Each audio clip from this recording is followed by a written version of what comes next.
오늘의 데일리 뉴스레터에 오신 것을 환영합니다. 1. 대한해협 코앞인데 한국 이상행동 1초 긴장. 2. 영국 언론 BBC 대서특필. 3. 역사상 처음 있는 일. 한국 대박났다. 난리난 상황. 한번 진실을 알아봅시다. 최근 전해진 소식에 따르면 한국 정부가 5년 이내에 합동화력함, 즉 아스널쉽을 개발할 계획을 밝혔습니다. 이 합동화력함은 미국이 포기한 수준의 파격적인 발상으로 미사일과 발사체계로 꽉 차 있는 배 한 척 전부를 포함합니다. 이전에 항공모함이나 원자력 잠수함과 같은 것들은 한국 군사 팬들의 꿈으로 취급되었지만 이번에는 한국이 5년 안에 만들 것이라는 선언으로 큰 관심을 받았습니다. 이러한 개발에 대해 한국이 1,000조 원 이상의 국방비를 투입한다는 것도 놀라운 점 중 하나입니다. 미국이 이루지 못한 것을 한국이 어떻게 성취할 수 있었는지 궁금증이 증폭되고 있습니다. 이에 대해 주변 각국은 어떻게 반응하고 있는지 함께 알아보겠습니다. 지난 11일 한국 해군은 최소 80발 이상의 함대지 탄도미사일을 탑재하는 합동화력함을 3척까지 확보하는 계획을 승인했습니다. 해군은 개념 설계 사업자로 대우조선해양을 선정하고 올해 안에 설계도를 받아볼 예정인데요. 그 뒤 세부적인 작전 요구 성능을 확정할 방침입니다. 정부 소식통에 따르면 해군은 내년 국방중기계획에 합동화력함 사업을 올려 길어도 5년 내로 결과를 낼 것이라고 밝혔는데요. 이에 발맞춰 방위사업추진위원회는 2036년까지 합동화력함 전용 함대지 탄도미사일을 전력화하기로 결정했습니다. 해군은 현재 운용 중인 대부분의 함정이 방어 능력에만 치중되어 있다면서 유사시에는 미사일 방공을 하기 이전에 원점을 선제 타격하는 공격 능력이 필요하다고 밝혔는데요. 실제로 호위함, 구축함, 이지스함 등 한국이 운용하는 대부분의 함정은 어느 정도의 BMD, 즉 탄도미사일 방어 능력을 갖췄는지가 성능의 척도였습니다. 물론 이들 함정이 공격용으로 쓸 수 없느냐면 그렇지는 않지만 아무래도 공격을 위해 만들어진 무기에 비해서는 부족할 수밖에 없겠죠. 그래서 채택된 아이디어가 합동화력함으로 극단적일 정도로 공격 능력에 치중되어 있는 영어 이름 그대로 화약고 같은 무기입니다. 아스널쉽에 대한 개념은 1990년대 중반 미 해군에서 처음 제안되었습니다. 원양항의 능력을 갖춘 대형 선체에 수직 발사관을 대량으로 설치하고 최대한 많은 미사일을 싣고 다니는 것인데요. 미사일 탑재량만을 최대한 끌어올리기 위해서 자위용 무기조차 최소한으로 줄이고 주변의 다른 아군 함선에다 호위를 맡겨버리기까지 합니다. 과거 어뢰 탑재량을 최대한 끌어올려 상대 함정의 규모를 가리지 않고 부수고 다녔던 중뢰 장순양함의 운용 사상을 계승한다고도 볼 수 있죠. 미군이 이 프로젝트를 논의할 당시 이들은 수직 발사관만 무려 500셀 탑재하려고 했고 그를 위해 자체적인 탐지 능력까지 내다버렸습니다. 호위뿐만 아니라 탑재된 미사일의 사격 재현까지도 이지스함이나 조기경보기에 연계 없이는 불가능해졌을 정도라고 하는데요. 자동화 시스템을 도입해 운영 인원을 최소화하고 모듈형 건조 방식을 채택하는 등 온갖 방법을 동원해 비용을 최소화시켰습니다. 하지만 이런 노력에도 불구하고 격침 당할 시의 피해가 너무 커진다는 이유로 사업이 승인되지 않았습니다. 또한 미국은 핵잠수함을 이용하면 아스널보다 안전하고 경제적으로 동일한 작전이 가능했기 때문에 굳이 이걸 만들 필요가 없었죠. 이 사업이 어그러지고 난 뒤 미국은 오히려 정반대로 소형 수상무인함을 대량으로 뽑아내 여기에다 각각 4발의 미사일을 싣는 치명적 분산 전략으로 선회하게 됩니다. 한편 미 해군을 견제하는 데에 집착하는 중국도 아스널쉽을 계획한 적이 있었는데요. 중국은 미국에서 격침을 우려해 사업을 접었던 점을 반영해 반잠수형 아스널쉽이라는 아이디어를 떠올렸습니다. 마치 초창기의 잠수함처럼 함교와 레이더, 수직발사관 출구, 흡기관 정도만 물 밖으로 내놓고 나머지 선체 전부를 수면 아래로 숨기는 것입니다. 이러면 값비싼 스텔스 형상 같은 걸 고려하지 않고도 레이더 피탄 면적을 크게 줄일 수 있고 격침의 우려를 크게 멀 수 있다는 것입니다. 그러나 중국 역시 핵잠수함을 확보하고 있으며 2020년에 개념 실증용 함선을 건조하겠다고 했는데도 지금까지 아무런 소식이 없는 것을 보면 결국 상위 호환인 핵잠수함에 밀려나 계획이 엎어진 것으로 보입니다. 그렇다면 한국은 도대체 어떻게, 중국은 물론 미국조차 넘지 못했던 아스널쉽의 단점을 극복한다는 것일까요? 이런 문제점들을 해결하지 못한 채로 만든다면 그저 돈 낭비에 지나지 않는 일일지도 모릅니다. 결론부터 말하자면 한국은 이런 단점을 해결할 필요가 없습니다. 정확히는 한국의 운용 환경에서는 이러한 단점이 발생하지 않습니다. 취소된 미 해군의 아스널쉽과 한국 해군의 합동화력함은 사정이 조금 다릅니다. 도입 의도상 전 세계 5대양을 다 돌아다니며 세계 각지 필요한 곳에 미사일을 쏟아부어야 했던 미 해군의 아스널쉽과 달리 합동화력함은 한반도 근해의 특징인 종심이 짧다는 점이 여러 가지 단점들을 해결해주기 때문입니다. 일단 무엇보다 맡은 임무 자체가 다릅니다. 국방부 입장에 따르면 어디까지나 합동화력함은 대지 목표를 제압하기 위한 것입니다. 미군이 우려했던 것처럼 적 해군과의 전면전에서 아스널쉽이 출전했다가 격침당하는 경우 자체가 나오지 않는다는 것이죠. 게다가 종심이 짧기 때문에 장거리 해상 탐지 능력과 대함 작전 역량이 부실한 북한이 아스널쉽을 격침시키기 전에 아군 합동화력함이 화력 투사를 해서 북한의 주요 미사일 기지를 제압하는 것이 얼마든지 가능합니다. 전쟁이 시작되는 분위기 직전부터 각 항구에서 대기하던 합동화력함들은 이미 카운트다운을 시작할 것이며 그대로 전쟁 상황이 된다면 그와 동시에 합동화력함들은 북한의 지상 목표물들을 향해 탄도미사일을 전탄 발사할 것입니다. 그 미사일이 착탄하는 시점에서 북한군은 마비되어 버릴 가능성이 높고 만에 하나 살아남은 시설이 합동화력함을 향해서 반격을 한다고 해도 이미 그때는 적재한 미사일을 전부 소모한 껍데기뿐일 가능성이 높습니다. 격침할 가치가 없는 목표물이 되어 오히려 적 전력을 낭비시킬 수도 있는 것이죠. 한국 해군이 굳이 합동화력함을 도입하는 이유는 다름 아니라 미사일이 많기 때문입니다. 한국군은 타격 전력을 중시하여 이미 수천 발의 미사일을 보유하고 있는데 지금도 찍어내고 있어서 이젠 슬슬 보관과 운용을 하는 것이 곤란해지고 있습니다.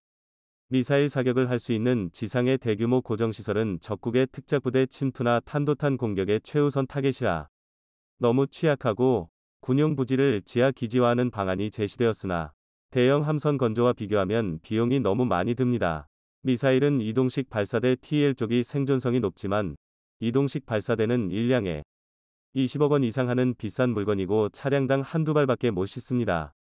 한국이 비축한 그 많은 미사일들을 개전 초기에 쏟아부으려면 최소 수백량이 필요하므로 인적 자원 면에서 현실적이지 못합니다. 그렇다면 차라리 몇 척의 배에 몰아넣어서 안전 해역에 배치하는 편이 관리와 운용, 공역 관제가 쉬워지는 것이죠. 즉 군함이라고 쓰고 움직이는 해상 미사일 기지라 읽는 함선을 만들어 항구나 안전 해역에 배치하자는 얘기입니다. 주요 적성 국가인 북한을 보면 합동화력함이 진해해군 기지에 그냥 정박해 있어도 대부분의 주요 타겟이 현무 3위 사정거리 안에 들어갑니다. 사거리만 따지면 아예 항구 밖으로 나갈 필요가 없다는 것이죠. 이 점은 러시아와 중국 등 추후 충돌 가능성이 있는 가상 적국들도 마찬가지입니다. 몹쓸 이웃들과 가까이에 산다는 점이 가끔은 이런 장점도 낳는 것입니다. 그러므로 어차피 합동화력함은 전시해도 안전한 한반도 연안에 숨어 있을 것이며 이미 해군 기지나 연안 보호를 위해 잘 갖춰져 있는 해병대 전력과 지상 방공포대의 강력한 호위를 받을 것입니다. 격침당할 우려가 거의 없는 것입니다. 최근 미국은 AUKUS에 가입한 호주에게 버지니아급 핵잠수함 기술을 허가해줬었는데요. 이때 한국에서 누가 묻지도 않았는데 한국의 핵잠수함 기술을 줄 일은 없을 것이라고 못을 박아버렸습니다. 가만히 앉아서 듣는 입장에서는 열이 뻗치는 일이죠. 한국은 이때 그냥 핵잠의 가능성을 포기하기로 한 모양입니다. 그리고 그 대신 핵잠과 비슷한 작전을 수행할 수 있지만 핵잠을 손에 넣으면 무용지물이 되는지라 망설이고 있던 합동화력함 계획을 진행시키기로 한 것이죠. 과정이 썩 마음에 들지는 않지만 이것으로 한국 해군은 그동안 꿈의 영역에 있던 일들을 거의 다 현실화시키게 되었습니다. 동급 최강의 호위함인 충남급 한국형 이지스 시스템을 탑재하는 구축함 KDDX, 화력에 미친 괴물 이지스함 정조대왕급, 핵잠도 아닌데 VLS가 달려있고 자망시간도 세계 최장인 도산 안창호급 H2 등이 전부 최근의 소식들이죠. 그 활용점정은 함재기형 KF-21위 등장 예고와 함께 중항모로 돌변한 CVX 프로젝트와 이번에 공식화된 합동화력함인데요. 불과 10년 전만 해도 한국 해군에 있으면 얼마나 좋았을까 했던 의리의리한 장비들이 다음 10년 뒤에는 실전 배치되어 바다를 누비고 있을 것이라는 점에서 감개무량하다는 반응이 많습니다. 최근 들어 이런 급격한 변화가 한꺼번에 일어날 수 있는 원동력을 따져보자면 누가 뭐라 해도 전례없는 상한가를 치고 있는 해외 수출 실적이라고 할 수 있을 것입니다. 전 세계에서 한국 무기의 수준을 인정하니 투자도 늘고 개발하는 기술자분들의 사기도 하늘을 찌를 수밖에요. 얼마 전에는 캐나다가 60조의 예산을 들여 재래식 잠수함 최대 12척을 구매하겠다고 밝히면서 그 유력한 후보로 대우조선과 도산 안창호급 잠수함이 꼽히기도 했죠. 만약 이 거래가 성사된다면 폴란드 방산 빅딜에 무려 3배에 달하는 어마어마한 수익이 들어오는데요. 이는 다시 한국 무기를 빠르게 발전시키는 밑거름이 되며 선순환을 완성시킬 것입니다. 이를 지켜보는 주변국들은 당황스럽기 짝이 없을 텐데요. 심지어는 나름 세계에서 손에 꼽는 해군력 강국이라고 주름잡던 일본 해상자위대가 뒤늦게 한국식 잠수함 설계를 추종해서 재래식 잠수함에 VLS를 탑재하는 행보까지 보이고 있습니다. 도산 안창호함이 아직 계획 단계일 시절에 일본에서 그렇게 비웃어댔던 게 VLS 탑재였는데도 말이죠. 당장의 전력은 출중하지만 내부적으로는 심각한 질적 하락으로 개선의 원동력을 잃은 해상자위대가 매섭게 발전하는 한국의 방식을 따라하고 있는 것입니다. 이런 추세라면 항공모함이 물에 뜨는 가까운 미래의 한국의 해군력은 전 세계에서도 손에 꼽는 수준으로 성장할 수 있을 것으로 보이는데요. 동북아의 바다를 앞마당 삼아 누비고 다니는 한국 해군의 모습을 기대해 볼 수도 있을 것입니다. 전 세계에서 수산물을 가장 사랑하고 가장 많이 먹는 국가는 어디일까요? 거대한 대륙의 중국, 초밥의 나라 일본, 아니면 세계에서 가장 다양한 인종이 살고 있다는 미국, 연어나 고등어로 친숙한 노르웨이? 아닙니다. 바로 대한민국입니다. 한국인은 수산물을 사랑합니다. 사랑해도 너무 사랑하다 보니 인구수 기준 세계 29위에 불과한 한국인의 1인당 연간 수산물 소비량이 68.1kg으로 전 세계 1위를 차지했습니다. 전 세계 평균이 20.5kg이니 한국은 그보다 3배 이상 많이 먹는 겁니다. 그야말로 해식가라고 부를 만합니다. 인구수 세계 1위 중국이나 섬나라 일본이나 양식 선진국인 노르웨이보다도 수산물 소비량이 많다는 것은 상당히 놀라운 결과가 아닐 수 없는데 한국인의 평소 식단을 보면 이런 수치도 이해가 됩니다. 삼시세끼 즐기는 김, 생선구이, 술안주로 빠지지 않는 생선회, 오징어회, 낙지탕탕이 등의 생물을 물론 해물탕, 황태해장국, 미역국까지 우리 식단에서 해산물이 빠지는 경우는 없습니다. OECD는 가난한 국가보다 소득이 높은 국가일수록 1인당 수산물 소비량이 많다고 분석했는데 그런 의미에서 보자면 조금 과장해서 이미 한국은 OECD 국가 중 가장 잘 사는 국가라고 봐도 될 것 같습니다. 여기에 해양수산부는 2025년까지 국민 1인당 수산물 소비량 74.4kg을 달성할 계획을 세웠다고 하는데 불가능한 수치도 아닙니다. 한국인은 충분히 달성할 가능성이 높습니다. 한국인이 가장 사랑하는 수산물 중 하나가 고등어인데 전 세계에서 수산물 수출 순위 2위를 차지한 노르웨이가 한국을 각별하게 생각하고 있습니다. 왜냐하면 한국은 한 해 약 4만 톤의 고등어를 노르웨이로부터 수입하는 큰손이기 때문이죠. 노르웨이 입장에서는 한국인이 가장 사랑하는 수산물이 고등어이고 고등어는 노르웨이가 가장 많이 생산하다 보니 몇 년 전에는 K9 자주포 구매 비용을 고등어로 갚는다는 절충교역 카드를 제시하기도 했습니다. 물론 신문에도 등장했었기 때문에 단순한 소문인 것인지 실제로 그러한 제안이 있었던 것인지 확인할 방법은 없지만 최첨단 무기를 고등어와 물물 교환한다는 그 상상이 재미있었습니다. 그런데 노르웨이보다도 한국을 더 끔찍하게 생각하는 국가가 있습니다. 영국인데요. 그런데 영국은 좀 더 특별한 이유로 한국을 생각합니다. 영국인은 돈 주고도 안 먹는 수산물을 100% 한국이 수입하고 있고 이 덕분에 미래가 막막했던 영국 어부들이 연간 2억 원이 넘는 연봉을 벌어들이고 있으니까요.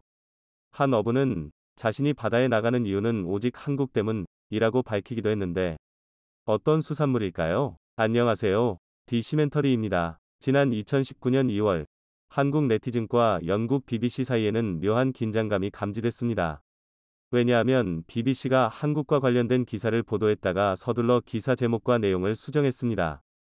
좀 살펴볼까요? 2월 10일 신문은 웨일스에서 잡히는 골뱅이가 한국에서는 최음제라는 기사를 올렸습니다. 사실 한국인의 입장에서 보자면 한국인이 가장 사랑하는 2차 안주 골뱅이가 왜 최음제인 거지? 라는 의문을 품을 법합니다. 기사를 조금 살펴볼까요? BBC는 영국의 브리스톨 해협에서 골뱅이를 어획하는 어부들의 이야기를 다뤘습니다. 기사는 브리스톨 해협에서는 매년 1만여 톤의 골뱅이가 잡히는데 이들 전부는 골뱅이를 최음제로 간주하는 한국 등 아시아에서 소비된다 라고 썼습니다. 그러면서 20여 년간 어부로 살아온 개빈 데이비스라는 어부는 골뱅이에서는 할머니 발톱 같은 맛이 나는데 왜 그들이 골뱅이를 좋아하는지 모르겠습니다. 하지만 제게는 20년간 생계를 유지할 수 있게 해줬습니다. 라면서 대서양에서 자라는 골뱅이를 그들이 어떻게 음식으로 발전시켰는지는 정말 모르겠다. 라는 인터뷰를 전했죠. 데이비스는 매일 밤 손더스프탕을 출발해 카마던셔 주변 바다에 띄운 빨판에 들러붙은 골뱅이 1톤을 수확해옵니다. 그리고 이들을 밀퍼드 헤이번 지역으로 옮겨 배에 싣는데 아시아로 향하는 동안 골뱅이를 삶고 냉동 건조시킵니다. 사실 이 기사에 큰 문제는 없어 보입니다만 골뱅이라는 수산물을 한국의 최음제라고 소개한 것이 문제가 됐습니다. 결국 이 소동을 알게 된 BBC 한국 지사가 영국에 연락해 기사 제목을 왜 웨일스에서 잡히는 골뱅이가 한국에서 유명한가? 로 변경했고 최초 기사에 포함됐던 한국의 미혼 남성은 웨일스 골뱅이 요리가 없이는 데이트를 완성할 수 없다. 라는 내용은 삭제했습니다.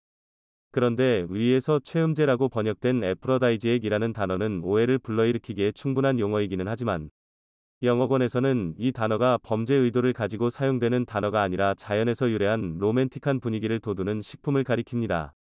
초콜릿, 굴, 아스파라거스 외에도 사과, 토마토, 인삼, 샴페인 등이 저 단어의 범주로 쓰이고 있죠. 다만 한국에서 문제가 됐던 것은 사전적 의미로 저 단어를 사용했을 때 당시 한국 사회를 떠들썩하게 했던 버닝썬 사건과 소란의 사건 때문입니다. 몇몇 커뮤니티에서는 술에 만취해 몸을 가누지 못하는 여성을 은어로 골뱅이라고 지칭했었고 연예인이 연루된 버닝썬 사건이 사회 문제로 대두됐었는데 이러한 상황이 겹치면서 저 단어 하나에 한국 내 여론이 상당히 비판적이었던 겁니다. 그럼 이 골뱅이라는 술안주를 본격적으로 파헤쳐 봐야겠습니다. 한국은 전 세계에서 골뱅이를 가장 많이 소비하는 국가입니다. 전 세계 소비량의 90% 이상을 한국인이 먹는 것으로 알려져 있는데 전 세계에서 골뱅이를 먹는 나라가 거의 없기 때문입니다. 숟가락, 젓가락 빼고는 다 먹는다고 알려진 중국인조차도 골뱅이를 거의 먹지 않고 프랑스가 약 7% 소비하는데 에스카르고라는 달팽이 요리에 사용합니다. 섬나라 일본조차도 약 3%밖에 소비하지 않죠. 한국에서는 1960년대 이후 을지로 삼가 상인들이 골뱅이에 파, 고춧가루, 마늘 등 새콤달콤한 양념을 더해 팔기 시작하면서 현재까지 이어지고 있는데 현재는 골뱅이 무침뿐 아니라 추운 겨울 골뱅이탕도 애주가들의 사랑을 받습니다. 골뱅이의 본명은 물레고둥 또는 수염고둥인데 골뱅이라는 사투리 단어가 워낙에 많이 쓰이다 보니 이제 그것이 표준어로 굳어진 겁니다. 아래에서 설명해드리겠지만 현재 국내에서 유통되는 골뱅이의 99%는 수입산인데 국내에서 골뱅이가 잡히지 않는 것은 아닙니다. 경북 울진 일대 수심 500m 부근에서 통발로 잡힌 것을 최고급으로 치지만 수확량이 워낙에 적어 일반인이 맛보는 것은 사실상 불가능하죠. 1990년대 초반까지 국내에서 매년 8,000톤가량을 잡았으나 1990년대 후반 2,000톤으로 생산량이 급감해 현재는 1,000톤이 안 되는 것으로 알려졌는데요. 더구나 통계청이 2010년부터 고동류를 통합해 생산량을 집계하면서 골뱅이 수확량만을 알기는 불가능해졌습니다. 그래서 현재 국내에서 소비되는 골뱅이의 99%는 영국, 아일랜드, 캐나다산을 수입한 것으로 그중 영국산이 가장 많고 품질도 최상품입니다. 그래서 영국에는 오로지 한국을 위해 어업에 나서는 어부들이 있습니다. 사실 골뱅이는 그 생김새나 끈적끈적한 액을 머금고 있어 서양에서는 바다 달팽이 정도로 인식하고 있는데 이걸 한국인이 먹는다고 말하면 인상을 찌푸리는 것이 일반적인 반응입니다. 그래서 본격적인 골뱅이 철로 접어드는 10월이 되면 영국 북해 인근 부둣가는 한국인을 위해 골뱅이를 잡는 어선들로 북적거리기 시작하는데요. 위에서 잠시 언급했듯 한국에서 잡히는 골뱅이로는 수요를 감당하지 못해 대부분을 수입하는데 한 해에 영국과 아일랜드에서 수입하는 골뱅이가 무려 5,000톤에 육박합니다. 우리가 흔히 즐기는 골뱅이 통조림 원료의 90%에 달하는 수준이죠. 시중에서 가장 유명한 유동 골뱅이를 마트에서 보신다면 겉면에 영국, 아일랜드, 노르웨이 등이 원산지로 적혀 있는 것을 보실 수 있을 겁니다. 골뱅이를 잡는 법은 간단합니다. 통발에 골뱅이가 좋아하는 비린내 나는 생선이나 꽃게 등의 해산물을 넣어두고 골뱅이를 유인해 잡는데 예전에는 통발에 잡힌 골뱅이를 걸러서 버렸지만 이제는 영국 어부들에게 버려서는 안 될 소중한 수입원입니다. 영국산 골뱅이가 한국으로 대부분 수입되는 이유는 섬나라 영국이 골뱅이 어획의 최적의 조건을 갖췄기 때문입니다. 일단 영국인 자체가 골뱅이를 먹지 않아 자원이 풍부하고 보통 수심 200m가량에서 잡히는 한국과 달리 영국에는 가까운 바다 수심 15m에서 골뱅이를 잡습니다. 어획 난이도가 거의 최저 수준일 뿐 아니라 수온이 차가워 식감이 찰지고 쫀득쫀득하고 한국산보다 크기도 큽니다. 여러 조건이 영국산 골뱅이가 한국에서 사랑받을 수밖에 없는 상황인데요. 그런데 원래 한국이 처음부터 영국 것을 수입한 것은 아닙니다. 1980년대부터 골뱅이 무침이 국민 안주로 등극하자 국내에서 잡히는 골뱅이의 씨가 마르기 시작했고 한국 업체들은 해외로 눈을 돌렸습니다. 가장 가까운 중국이나 베트남산을 수입하려 했으나 수온이 따뜻해 육질이 물컹물컹했고 러시아 골뱅이는 한국인이 선호하는 어종이 아니었습니다. 캐나다산은 육질이 비슷해 수입을 고려해 봤으나 어부들의 몸값이 너무 비싸 고가를 형성하고 있었습니다. 그래서 육질도 좋고 크기도 적당하고 가격도 비싸지 않은 영국산을 선택하게 됐고 현재까지 이어지는 것인데요. 현재 영국에는 30년 이상 한국을 위해 골뱅이 어선을 띄우는 어부들이 꽤 있다고 알려졌습니다. 알려진 바에 따르면 이들은 골뱅이 어획으로 한 달에 벌어들이는 돈이 대략 1,500만 원가량이라고 하는데 약 4달간 조업한다고 가정했을 때 6천만 원을 법니다. 그래서 BBC와 인터뷰했던 20년 경력의 데이비스가 골뱅이에서 할머니 발톱 같은 맛이 나기는 해도 제게는 20년간 생계를 유지할 수 있게 해줬습니다. 라고 말했던 겁니다. 상황이 이렇다 보니 북한이 미사일 실험을 했다거나 한국의 경제가 어려워졌다는 등의 부정적인 뉴스가 나올 때마다 마음을 졸이는 것이 영국 어부들이라고 합니다. 새삼 우리가 글로벌 사회에 살고 있긴 하다는 생각이 듭니다. 다른 나라에서는 푸대접받지만 한국인이 가장 사랑하는 술안주, 골뱅이 무침에 소주 한 잔이 생각나는 날입니다. 도널드 트럼프 미국 전 대통령이 이번 중간선거 직후 바이든이 만든 한국 차별정책을 모두 없애고 대신 한국에 엄청난 것을 줄 것이라는 파격적으로 놀라운 소식이 전해졌습니다. 여기서 한국 차별정책은 한국산 전기차에 보조금을 지급하지 않는 바이든의 인플레이션법을 포함해 인니산 니켈을 사용하는 한국의 전기차 배터리를 사용하면 보조금 지급 대상에서 제외해버린 정책. 그리고 얼마 전 한국이 거의 계약에 성공했던 50조 원 규모의 폴란드 정부 원전 수주를 미국이 뺏은 사건까지 한국의 뒤통수를 친 바이든의 모든 정책을 포함하고 있습니다. 트럼프의 예상 못한 긴급 폭탄 발표와 한국에 대한 파격 제안이 동시에 나오면서 미국 현지 매체들은 일제히 역사상 처음 있는 일이다. 한국 초대박 났다. 라고 긴급 보도하고 있는데요. 이 놀라운 소식 최고 수익률에서 여러분들에게 전해드리겠습니다. 미국 중간선거 결과가 나왔습니다. 하원은 예상대로 미국 공화당이 차지했습니다. 케빈 메카시 공화당 하원 원내대표는 중간선거 개표가 한창 진행 중이던 9일 새벽 워싱턴에서 열린 승리 파티에서 지지자들에게 오늘 밤 우리는 2년 전에 얻은 것들을 기반으로 발전했다. 라며 우리 공화당가 하원을 되찾을 것이 분명하다. 라고 밝혔습니다. 9일 오후 현재 미 NBC 방송도 이번 하원 선거에서 전체 435석 가운데 공화당이 222석을, 민주당이 213석을 차지할 것으로 전망했습니다. 상원은 박빙입니다. 상원의 경우 현재 NBC에 따르면 민주당 48석, 공화당 49석인데요. 조지아주에서는 주법상 과반 득표 후보가 없으면 결선 투표를 진행해야 하기 때문에 다시 선거를 하면 한 달이 더 걸립니다. 조지아주 선거 결과에 따라 공화당이 상원 다수당이 될지 민주당이 될지 갈리는 기로에 서 있습니다. 자, 그런데 트럼프가 중대 발표를 했습니다. 도널드 트럼프 76 전 미국 대통령이 오는 15일 현지 시간 중대 발표를 하겠다고 예고하면서 사실상 2024년 대선 출마를 공식화했습니다. 미 전역을 달아오르게 한 초대형 이벤트인 중간선거 직전 터뜨린 이날 발언으로 트럼프 전 대통령은 다시 한번 전국을 뒤흔드는 소용돌이의 중심에 서게 됐습니다. AP통신 등에 따르면 트럼프 전 대통령은 7일 미국 오하이오주에서 열린 유세에서 11월 15일 화요일에 플로리다 판비치에 있는 자택 마러라고에서 매우 큰 발표를 할 것이라고 말했습니다. 현지 언론들은 트럼프 전 대통령의 최근 행보를 토대로 이날 발언을 대권 제도전 시사로 확신했고 유세에 모인 공화당 지지자들은 이날 발언을 대선 제도전 선언으로 받아들인 듯 크게 환호했습니다. 중간선거 전날 밤까지 미 전역에서 마지막 한 표를 호소하던 후보들을 제치고 트럼프 전 대통령이 대선 제도전 발표를 예고하는 폭탄 발언을 터뜨리면서 스포트라이트를 가로챘다. 라고 뉴욕타임스, NYT는 평가했습니다. 세계 최고의 부자, 일론 머스크도 트럼프를 도왔습니다. 일론 머스크는 자신의 트위터에 권력의 분산은 두 정당에 의한 최악의 과잉을 억제한다. 라며 따라서 대통령이 민주당이라는 점을 고려하면 공화당 의회에 투표할 것을 권유한다. 라며 대놓고 트럼프를 지지했습니다. 그는 해당 트위터 글에 민주당과 공화당의 강경파 지지자들은 절대 반대편에 투표하지 않기 때문에 무당파 유권자들이 실제로 누가 의회를 맡을지 결정하는 사람들이라며 특정 당을 지지하지 않는 이들은 무조건 공화당을 찍으라고 권유한 것입니다. 일론 머스크의 트위터 팔로워 수는 1억 1,500만 명에 달하고 있습니다. 그의 말 한마디 한마디가 엄청난 파장을 불러일으키고 있는데요.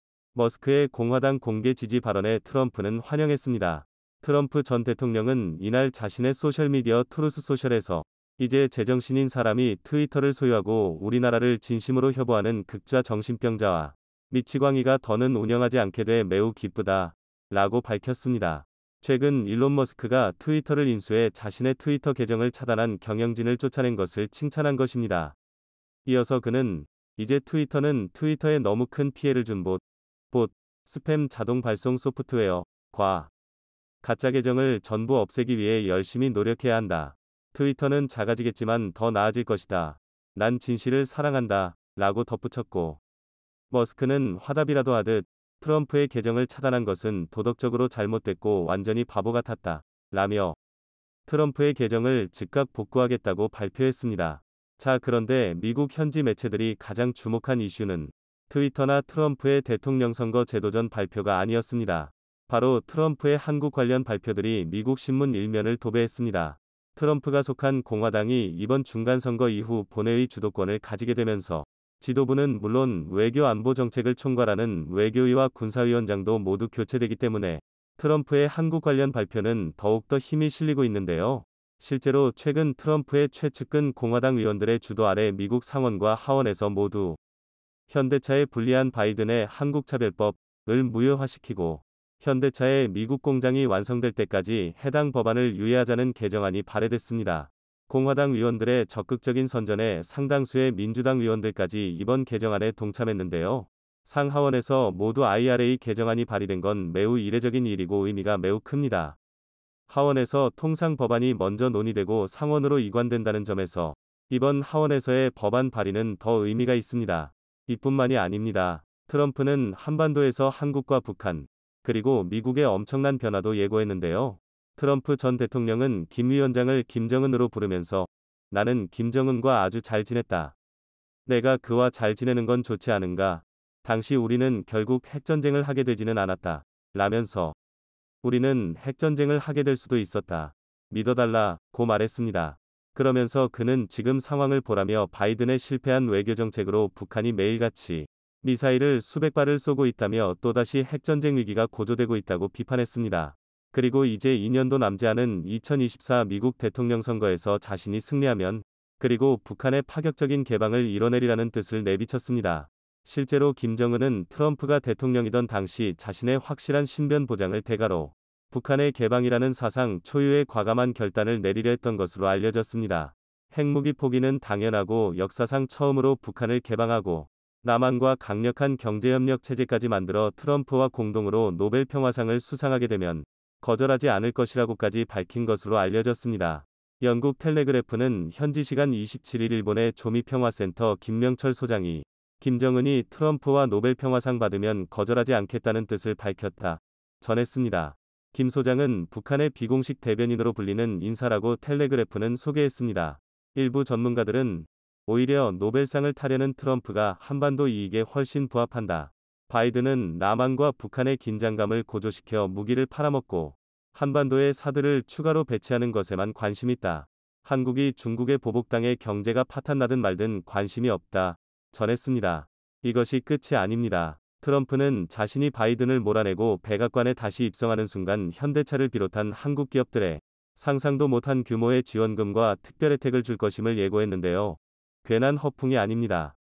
실제로 트럼프가 대통령이던 시절 현대기아차가 미국에서 앱티브와 5조 원을 투자해 자율주행 합작법인을 세우자 자신의 트위터에 대대적으로 홍보하며 엄청난 특별 대우로 보답했습니다. 네, 그렇습니다. 트럼프는 미국 우선주의를 외치며 다소 괴팍한 발언들을 서슴지 않고 있지만 적어도 미국에 막대한 투자를 한 기업에 대해서는 그에 합당한 특별 대우를 해주고 있습니다. 앞에서 말만 번지르르하게 해놓고 뒤통수를 치는 바이든과는 완전히 다릅니다. 오늘도 감사합니다. 최고로 멋진 하루 보내시길 바랄게요.